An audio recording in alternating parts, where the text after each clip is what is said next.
Thank you for being with me. We continue with landfall. Few events in American history have been as celebrated as the westward journey, the mid-century migration of 250,000 American families from jumping off places along the Missouri River to the Pacific Ocean. That 1,000-mile excursion meant that families were leaving the states and that goodbyes might last for a lifetime. The trail was a wrenching break with the life that had gone on before, and many women in their child-bearing years had just borne a child, carried with them an infant still nursing, or faced the fearful prospect of being delivered on the road. But land fever and gold fever were powerful aphrodisiacs, and Americans were betting everything that the future lay in the West. Between 1847 and 1865, the Overland Trail was a testing ground of hardihood and courage and innovation. In the early years, immigrants had little help from surveys or maps. Some guidebooks promised that the trip was only a summer's vacation and that the Great Salt Lake emptied into the Pacific Ocean. And between 1851 and 1853, cholera ravaged the travelers and the Plains Indians alike.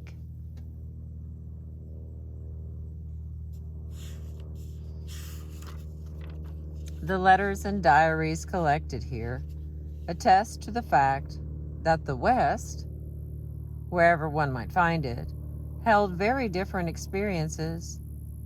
Emma Kelly found the West in the North as she and thousands of gold seekers struggled up the perilous Chilkoot Trail in Alaska, and the Chinese who settled on the Pacific coast found a land of incomprehensible customs. Against all challenges, women were as tenacious as men in mustering the courage to prove themselves equal to the challenges of the road. The first lady here we're going to read about is Elizabeth Smith Dixon Geer, Geer. Elizabeth Smith Dixon Geer, her husband, and 7 children were in the vanguard of immigrants crossing the continent in 1847. Miss Dixon writes, matter-of-factly, of the daily tasks of travelers crossing the mountain ranges and rivers, stretching supplies, and hiring Indians to help them hunt. It was a rainy summer, and children were almost always wet. Adults were sick with dysentery or mountain fever, and sometimes immigrants were buried along the road in unmarked graves. Against the ills of the road, most immigrants had only laudanum, Tabasco, and whiskey. The diary tells of one woman who burned the tarpaulin of the family wagon when her courage gave out. Elizabeth, noting only that the husband, seeing his wagon in flames, mustered spunk enough to give her a good flogging. Miss Dixon herself was sorely tested. The wagon party was caught in snow, mud, and water. They managed to come into Oregon with the help of Indians who took them across the swollen Deschutes River in October. In Portland, by Thanksgiving, Elizabeth found her family shelter in a small, leaky concern with 2 families already in it. I got some of the men to carry my husband up through the rain and lay him in it. She nursed him through January and February and watched him die. At her journey's end, she was a widow, poor as a snake. Undaunted by the hardship of the journey, Elizabeth found herself a new husband, a stout, healthy man, father of 10, and a Yankee from Connecticut. They were married the very next year, and when her diary was printed, he appended a note telling all that she had made him a first-rate wife. So here's Overland Diary from 1847. January 31. Rain all day. If I could tell you how we suffer, you would not believe it. Our house, or rather a shed joined to a house, leaks all over. The roof descends in such a manner as to make the rain run right down on the fire. I have dipped as much as 6 pails of water off of our dirt hearth in one night. Here I sit up night after night with my poor sick husband all alone and expecting him every day to die. I neglected to tell you that Welch's and all the rest moved off and left us. Mr. Smith has not been moved off of his bed for 6 weeks, only by lifting him by each corner of the sheet, and I had hard work to get help enough for that, let alone getting watchers. I have not undressed to lie down for 6 weeks. Besides our sickness, I had a cross little babe to take care of. Indeed, I cannot tell you half. February 1st. Rain all day. This day, my dear husband, my last remaining friend, died. February 2nd. Today we bury my earthly companion. Now I know what none but widows know. That is, how comfortless is that of a widow's life, especially when left in a strange land, without money or friends, and the care of 7 children. Cloudy. February 3rd. Clear and warm. February 4th. Clear and warm. February 5th. Clear and warm. February 6th. Clear and cool. February 7th. Clear and warm. February 8th. Cloudy. Some rain. February 9th. Clear and cool. Perhaps you will want to know how cool. I will tell you. We have lived all winter in a shed constructed by setting up studs 5 feet high on the lowest side. The other side joins a cabin. It is boarded up covered with clapboards, and several of them are torn off in places. And there is no shutter to our door. And if it was not for the rain putting out our fire and leaking down all over the house, we would be comfortable. February 10th. Clear and warm. February 11th. Clear and warm. February 12th. Cool and cloudy. February 13th. Rainy. February 14th. Cloudy. Rain in the afternoon. February 15th. Cool. Rain all day. February 16th. Rain and snow all day. February 17th. Rain all day. February 18th. Rain all day.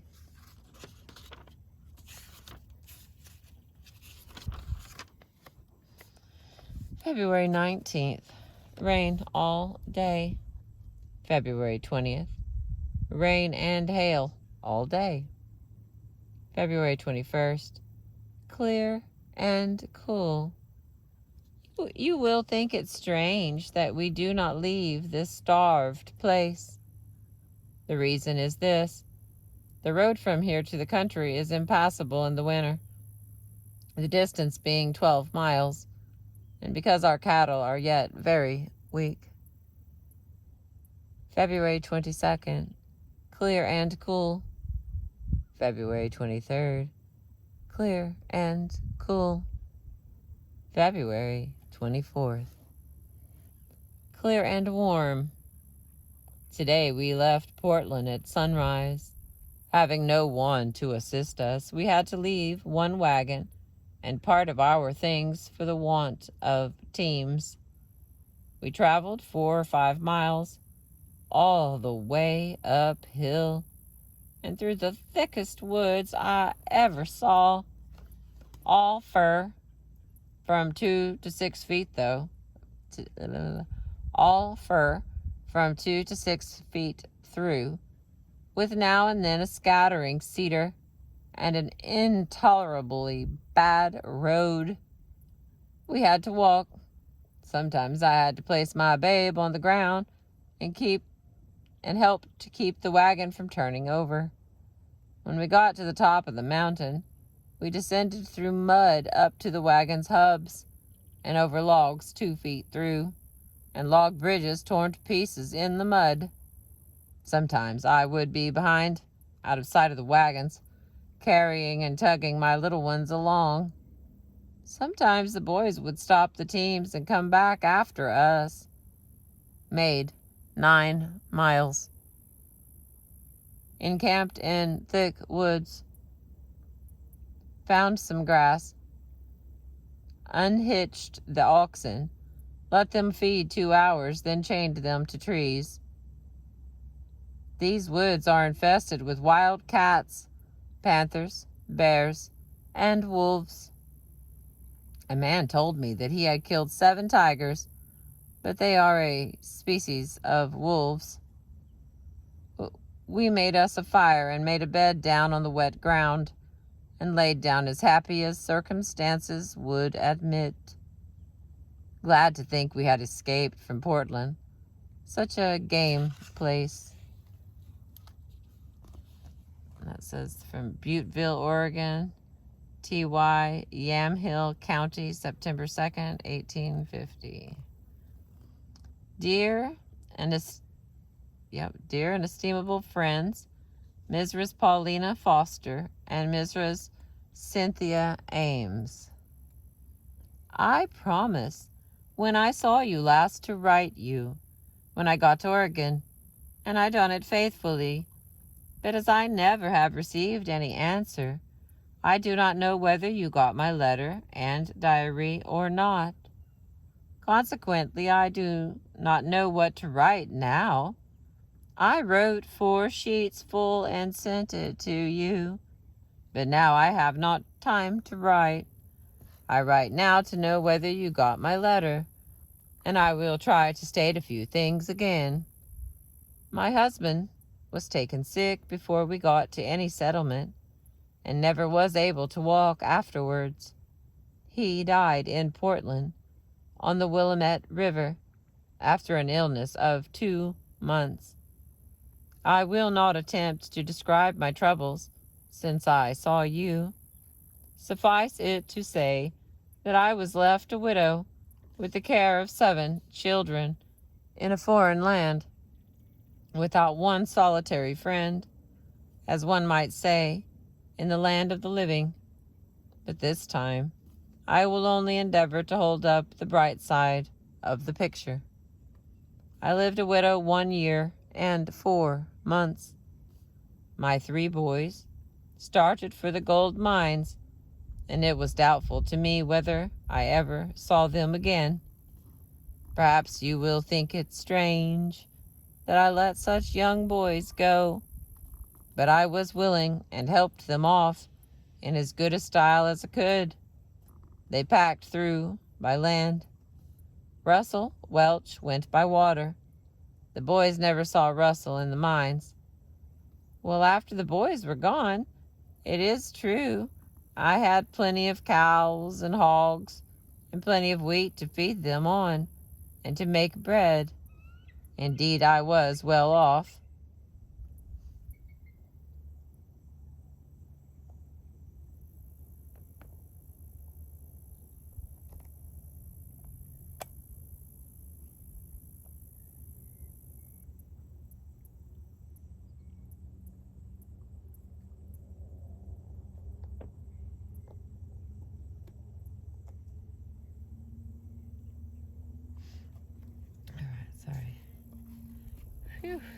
long paragraph here. The boys never saw Russell in the mines. Well, after the boys were gone, it is true, I had plenty of cows and hogs and plenty of wheat to feed them on and to make my bread. Indeed, I was well off if I had only known it, but I lived in a remote place where my strength was of little use to me. I could get nothing to do, and you know I could not live without work. I employed myself in teaching my children, yet that did not fully occupy my mind. I became as poor as a snake, yet I was in good health, and never was so nimble since I was a child. I could run a half a mile without stopping to breathe. Well, I thought perhaps I had better try my fortune again, so on the 24th of June, 1849, I was married to a Mr. Joseph Gear, a man 14 years older than myself, though young enough for me. He is the father of 10 children. They are all married, but 2 boys and 2 girls. He is a Yankee from Connecticut, and he is a Yankee in every sense of the word, as I told you he would be if it ever proved my lot to marry again. I did not marry rich, but my husband is very industrious and is as kind to me as I can ask. Indeed, he sometimes provokes me for trying to humor me so much. He is a stout, healthy man for one of his age. The boys made out poorly at the mines. They started in April and returned in September, I think. They were sick part of the time and happened to be in poor diggings all the while. They only got home with $200 apiece. They suffered very much while they were gone. When they came home, they had less than when they started. Pearlie did not get there. He started with a man in partnership. The man was to provide for and bring him back, and he was to give the man half he dug. But when they got as far as Umpqua River, they heard it was so very sickly there that the man turned back. But Pearlie would not come back. There were 2 white men keeping ferry on the Umpqua, so Pearlie stayed with them all summer, and in the fall he rigged out on his own hook and started again. But on his way he met his brothers coming home, and they advised him for his life not to go, and so he came back with them. At this time we are all well, but Pearlie, I cannot answer for him. He has gone to the Umpqua for some money due him. The other 2 are working for $4 a day. The 2 oldest boys have got 3 town lots in quite a stirring place called Lafayette in Yamhill County. Pearlie has 4 horses. A good Indian horse is worth $100. A good American cow is worth $60. My boys live about 25 miles from me, so that I cannot act in the capacity of a mother to them. So you will guess it is not all sunshine with me, for you know my boys are not old enough to do without a mother. Russell Welch done very well in the mines. He made about $2,000. He lives 30 miles below me in a little town called Portland on the Willamette River. Sarah has got her 3rd son. It has been 1 year since I saw her. Adam Polk's 2 youngest boys live about wherever they used. Adam Polk's 2 youngest boys live about wherever they see fit. The oldest, if he is alive, is in California. There is some ague in this country this season. but neither I nor my children, except those that went to California, have had a day's sickness since we came to Oregon. I believe I will say no more until I hear from you. Write as soon as possible and tell me everything. My husband will close this epistle. Elizabeth Gear. And the next one. Butteville, September 9th, 1850. Dear ladies, as Mrs. Gear has introduced me to you as her old Yankee husband, I will say a few words in the hope of becoming more acquainted hereafter. She so often speaks of you that you seem like old neighbors. She has neglected to tell you that she was once the wife of Cornelius Smith. She has told you how poor she became while a widow, but has not said one word about how fat she has become since she has been living with her Yankee husband. This is probably reserved for the next epistle, so I will say nothing about it.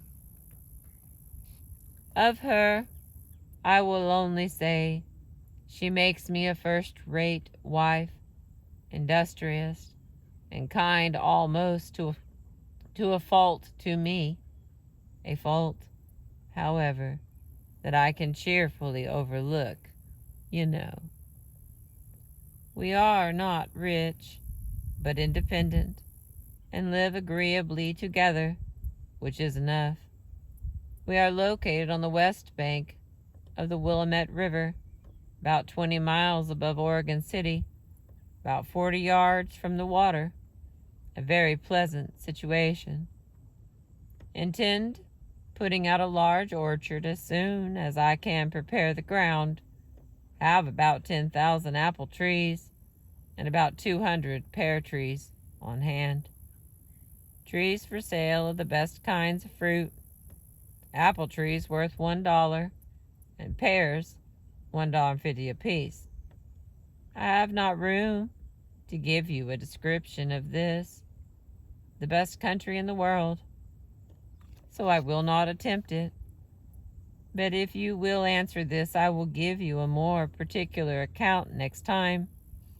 I will give a brief account of myself. I left my native home, Windham, Connecticut, September 10th, 1818, for Ohio. Lived in Ohio till September 9th, 1840, when I left for Illinois. Left Illinois April 4th, 1847, for Oregon. Arrived here October 18th, 1847. Buried my first wife December 6th of 1847. Now, I wish you or some of your folks to write to us and let us know all about the neighbors, as Mrs. Greer is very anxious to hear from you all. Direct to Joseph C. Gear, Butteville, Marion County, Oregon Territory. My best respects to Mr. Ames, and if there is a good Universalist preacher there, tell him he would meet with a cordial welcome here, as there is not one in this territory. I must close for want of room. Yours respectfully, Joseph C. Gear, Sr. Mrs. P. Foster and Mrs. C. Ames. The further reading will be Lillian. Oh, from other ones of these. Okay, let's see what time have I got here. Oops, I got time. I'm going to read one more. We got Abigail Malick, Malick. The Malick family made the overland journey in 1848, the summer following the journey of Elizabeth Smith Dixon Gear. Abigail and George Malick had 6 children, all of them old enough to help with the chores, and the Malicks were seasoned pioneers. They had already moved by wagon from Lancaster, Pennsylvania, to Tazewell County in Illinois. After farming in Illinois for a dozen years, George decided it was time to move on. When the Malecks started west, they were leaving behind a married daughter, Mary Ann Albright, her husband, and children. They promised each other they would all meet in Oregon Territory the very next year. The Albrights never went west, and Abigail Malek wrote to her daughter for the next 17 years, until her death in 1865. In letters they exchanged recipes, seeds, pieces of birthday cakes, coins, fabric, and family news, good and bad. But it took Abigail 2 years before she could tell Mary Ann that 17-year-old Hiram had drowned in plain sight on the journey west. So here's a letter. Letter from Oregon Territory, 1850. I never shall see any of you any more in this world. We are almost 3,000 miles apart. I would like to see my sweet little Ann and Homer and the other two, but I never shall. And you never will see Hiram. Hiram drowned in the Platte River at the mouth of Deer Creek. He went a-swimming with other boys of the company, and we trailed with, and he swam across the river, and the water run very fast, and he could not reach this side. The young men tried to save him, but he had the cramp and could swim no more.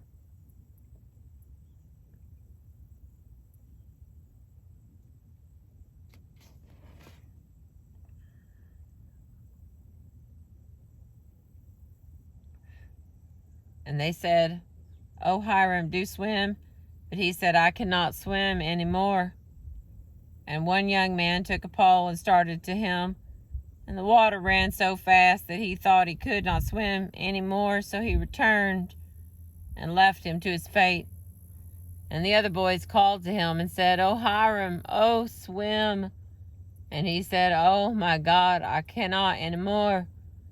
They said that he went down in the water 7 or 8 times before he drowned. And then he said, "Oh, my God, oh, Lord Jesus, receive my soul."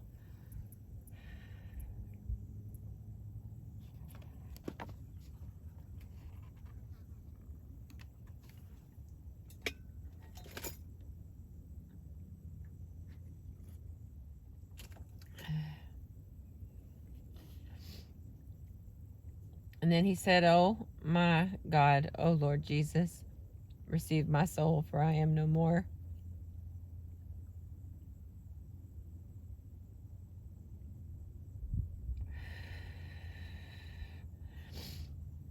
Oh, yes, I think that if ever a young man went to their Lord Jesus, that he did, for he always was a very good boy,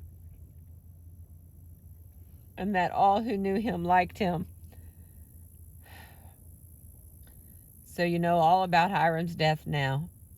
So you need not ask anything about him anymore, for it will not do us any good to trouble ourselves about him anymore.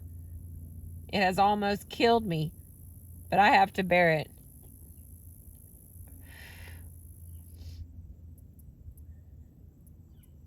And if we are good, perhaps then we can meet him in heaven.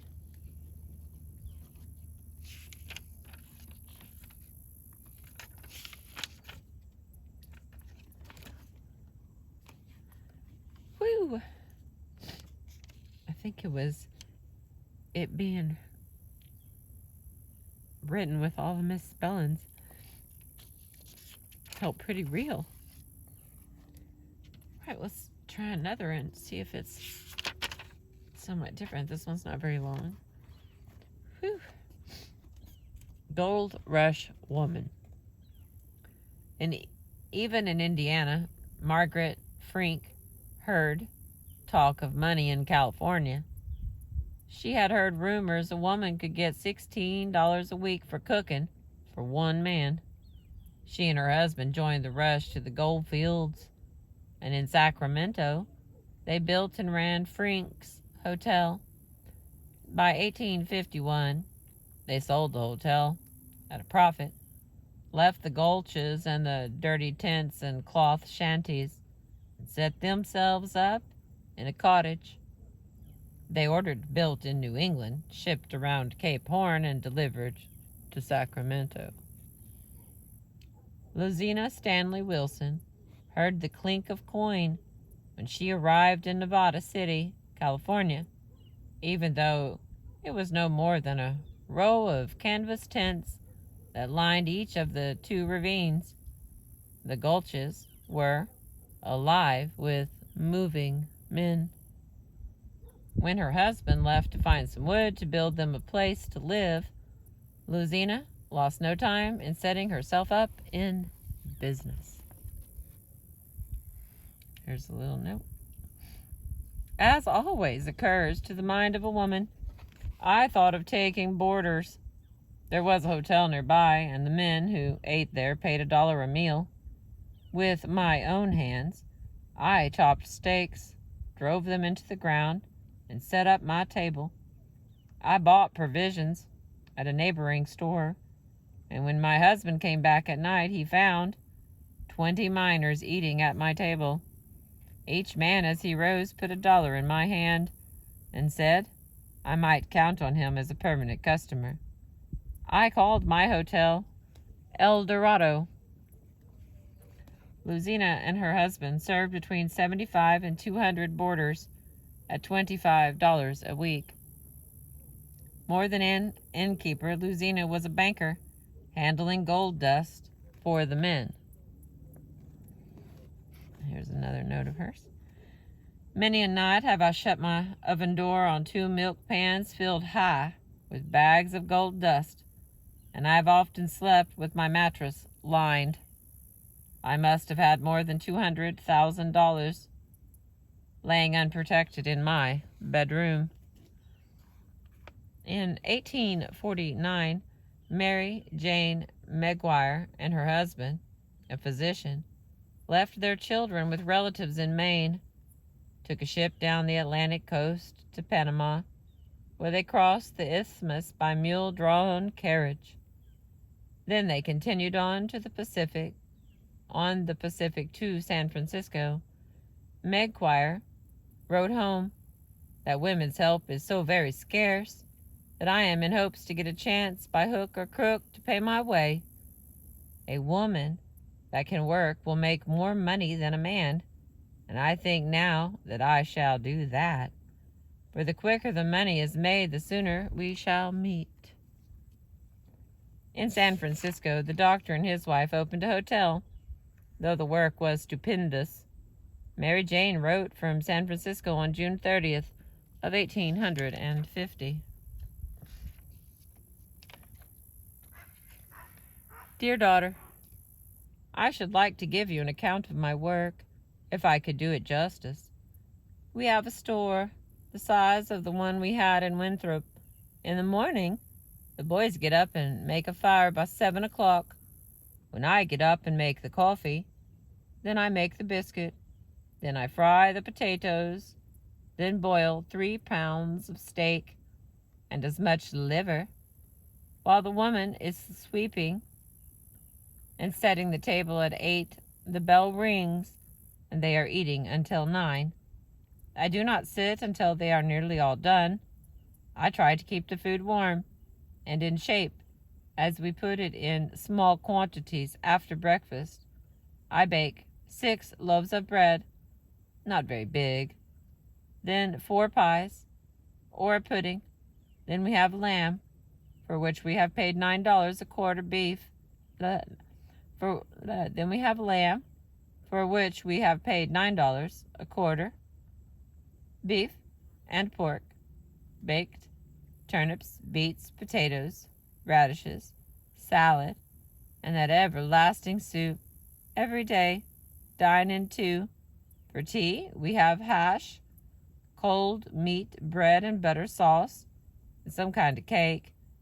And I've cooked every mouthful that has been eaten, excepting 1 day and a half that were on a steamboat excursion. I make 6 beds every day, and do the washing and ironing. You must think that I am very busy, and when I dance all night I am obliged to trot all day. And if I had not the constitution of 6 horses, I should have been dead long ago. But I am going to give up in the fall whether or not, as I am sick and tired of work. The woman washes the dishes and carpets, which have to be washed every day, and then the house looks like a pig pen. It is so dusty. Right, right, right.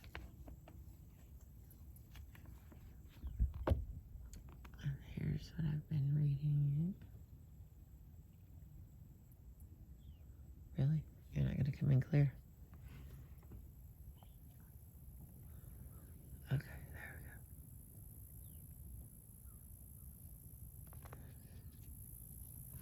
Thank you for being with me. I appreciate you. Our next one will be Sweethearts of the Road, and it's some songs. So, actually, wonder if I could. What time is it? What time is it? Nope, I don't have time. I appreciate you. I will continue reading to you soon. Have a beautiful day.